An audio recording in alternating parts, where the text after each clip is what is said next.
વીજ થાંભલાનો વિરોધ ખેડૂતો છેલ્લા કેટલાય સમયથી કરી રહ્યા છે। ખેડૂત કહી રહ્યા છે કે અમને જમીન આપવામાં વાંધો નથી, પણ અમને પૂરતું વળતર આપવામાં આવે। વિરોધ પછી આપણે જોયું કે કેવી રીતના એક ટ્રેક્ટર રેલી, એટલે કે આખી જે રેલી હતી જેમાં 1100 જેટલા ટ્રેક્ટર આવ્યા હતા। ગાંધીનગર સુધી જવાની વાત હતી, પણ ગાંધીનગર સુધી રેલી પહોંચી ન શકી। ગામડે ગામ વિરોધ થઈ રહ્યો છે, એટલે મોરબીમાં જેતપરમાં વિરોધ છે। ઉપવાસ આંદોલન પર ખેડૂતો ઉતર્યા છે। બીજી બાજુ કોણ ગામમાં પણ વિરોધ ચાલુ જ છે। કોણ ગામમાં ગઈકાલે પ્રકાશ વરમોરા ધારાસભ્ય પહોંચ્યા હતા। ત્યાં સ્થાનિક ખેડૂતોએ એમને ઘેરી અને પછી એમનો ઉધડો લીધો હતો। ઘણા બધા સવાલ કર્યા હતા। પ્રકાશ વરમોરા ત્યાં એ બધાને આશ્વાસન આપીને આવ્યા હતા કે સરકાર આ વિષય પર વિચારી રહી છે અને આજે 11 જેટલા ખેડૂતો ગાંધીનગર આવ્યા છે। એમને બોલાવવામાં આવ્યા હતા, એટલે કૃષિ મંત્રી અને સીએમ સાથેની એ મીટિંગ અને કોંડ ગામના એ 11 ખેડૂતો આજે મીટિંગ પછી 1 વાગે એક પ્રેસ કોન્ફરન્સ પણ કરવાના છે અને ખેડૂતો માટે સરકાર શું નિર્ણય લે છે એની જાહેરાત આજે 1 વાગ્યા સુધીમાં થઈ જવાની છે। હવે જોવાનું એ રહ્યું કે જે ખેડૂતો વળતરને લઈને વિરોધ કરી રહ્યા છે એ અને બીજા જેટલા પણ મુદ્દા છે એમાં સરકાર શું વચ્ચે આવી અને કરે છે અને સરકાર એમાં શું નિર્ણય લે છે એના પર નજર રહેવાની છે। 1 વાગ્યા સુધીમાં જ્યારે પ્રેસ કોન્ફરન્સ થશે અને કોણ ગામના ખેડૂત જાહેર કરશે કે સીએમએ અને કૃષિ મંત્રીએ એમને શું જવાબ આપ્યો છે, ત્યારે આખી ઘટના ખબર પડશે। અત્યારે તો પ્રકાશ વરમોરાનું ગઈકાલે ત્યાં પહોંચવું, એના પછી 11 જેટલા ખેડૂતોને અહીંયા બોલાવવા, એ 11 ખેડૂતોની સીએમ અને કૃષિ મંત્રી સાથેની મીટિંગ પછી ખેડૂતોને શું મળે છે એના ઉપર નજર રહેવાની છે।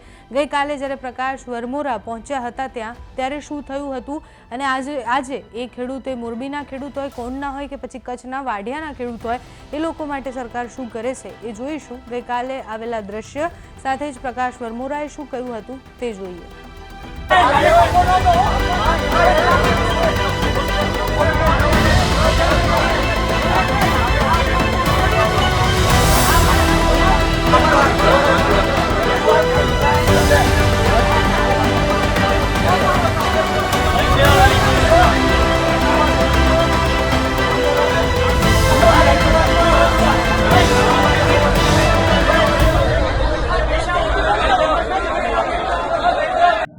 આજે કોંડ ખાતે સૌ અમારા આગેવાનો, તાલુકા પંચાયતના પ્રમુખથી લઈ અમારા સિનિયર દેવપાલભાઈ, કનકસિંહ, શક્તિસિંહ, સૌ સામાજિક આગેવાનોની અને સૌ ખેડૂતો સાથેનો આજે સંવાદનો હતું।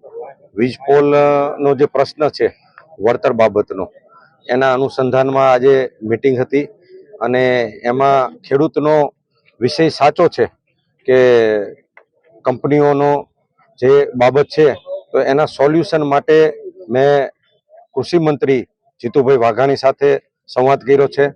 આવતીકાલે કોઈન્ટથી એક ડેલિગેશન ત્યાં રહી અને આ પ્રશ્નનું કેવી રીતે સુખદ નિવારણ આવે એ પ્રકારના કાર્ય કરવાના છે।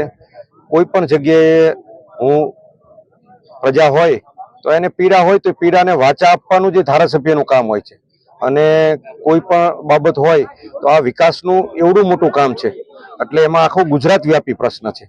આ ગુજરાત વ્યાપી પ્રશ્નની ગુજરાત લેવલની પોલિસી બનતી હોય છે। એ પોલિસી બનાવવાની દિશામાં સરકારને અમે બધાએ રજૂઆત કરી છે અને એમાં મને વિશ્વાસ છે કે સુખદ નિવારણ આવશે। એટલે ખેડૂતોનો નાનો મોટો અને વિષય સાચો છે, રોષ ખેડૂતોનો હોય તો ગુજરાત વ્યાપી ખેડૂતોને જે વીજ લાઈન નીકળવાથી આજે રોડ નીકળે તો જમીનની કિંમત વધતી હોય છે, નર્મદાની કેનાલ નીકળે તો બાજુની જમીન પાણીનો લાભ મળતો હોય છે, વીજ લાઈન નીકળે એટલે ખેતરની જમીનની કિંમત ઘટતી હોય છે। તો એમાં ખેડૂતનો રોષ જે સંવેદના છે એ સાચી છે અને એના સોલ્યુશન માટે જ છે આજે અમારી મિટિંગ હતી। પણ કાંતિભાઈ ત્યાં રજૂઆત કરી પણ કોઈ મેળ પડ્યો નથી। હજી ત્યાં જેતપુરમાં કંઈ કામ ચાલુ થયું નથી, તો તમને લાગે છે કે ફરી કોંઢના ખેડૂતો છે તો પ્રશ્ન સોલ્વ થશે? મેં કાલે કૃષિ મંત્રીશ્રીનો સમય એટલે લીધો છે અને મને વિશ્વાસ છે અને મારા પૂર્ણતાથી પ્રયત્ન હશે કે આખા ગુજરાત વ્યાપી પ્રશ્નમાં સૌ સાથે મળી અને સારામાં સારી સુખદ પોલિસી આવશે। ખેડૂતો માટેની આ સરકાર છે, ગરીબો, યુવાનો, ખેડૂતો અને મહિલા માટે કામ કરતી સરકાર છે। વડાપ્રધાન નરેન્દ્રભાઈ મોદી સાહેબે એમની જે નીતિઓ છે એ ખેડૂતલક્ષી નીતિ છે, યુવાલક્ષી, મહિલાલક્ષી, ગરીબોલક્ષી નીતિ છે।